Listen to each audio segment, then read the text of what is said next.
Amroli police સ્ટેશનમાં જૂન મહિનામાં એક 64 બીએનએસની કલમ અને પોક્સોની કલમ મુજબનો ગુનો દાખલ થયેલો. એમાં આરોપી તરીકે ભાવનાબેન અને કિશોર ડાયાણી દર્શાવેલા હતા.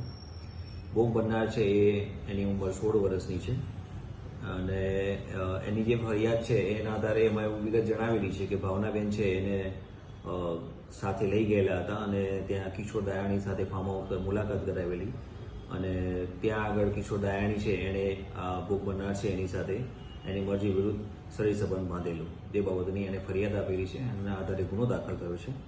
એમાં ભાવનાબેન છે એની અગાઉ અટક થઈ ગયેલા છે અને હાલમાં જેલમાં છે. કિશોર ડાયાણી છે એની 2 દિવસ પહેલા ધરપકડ થયેલી છે. કિશોર ડાયાણી છે એ કન્સ્ટ્રક્શનના જે કામ છે એની સાથે સંકળાયેલા છે અને એની કામકાજ જુએ છે. સાહેબ, આજે આરોપી અને ક્યાં લઈ ગયો હતો ફાર્મ હાઉસમાં? સુરત કે કિશોર ડાયાણી છે એને ઓલપાડ વિસ્તારમાં એના મિત્રનું ફાર્મ હાઉસ છે, ત્યાં એ લઈ ગયો હતો એવી એની વિગત જણાવેલી છે.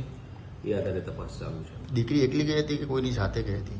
એની સાથે ભાવના કરીને જે મેં જણાવ્યું કે ભાવનાબેન કરીને જે મહિલા હતી, મિત્ર છે એના, એ એને લઈ ગયા હતા સાથે. અને ત્યાં ફાર્મ હાઉસ પર જે આરોપી છે એની પણ કોઈ મહિલા મિત્ર હાજર હતી એવું એને ફરિયાદમાં વિગત જણાવેલી છે.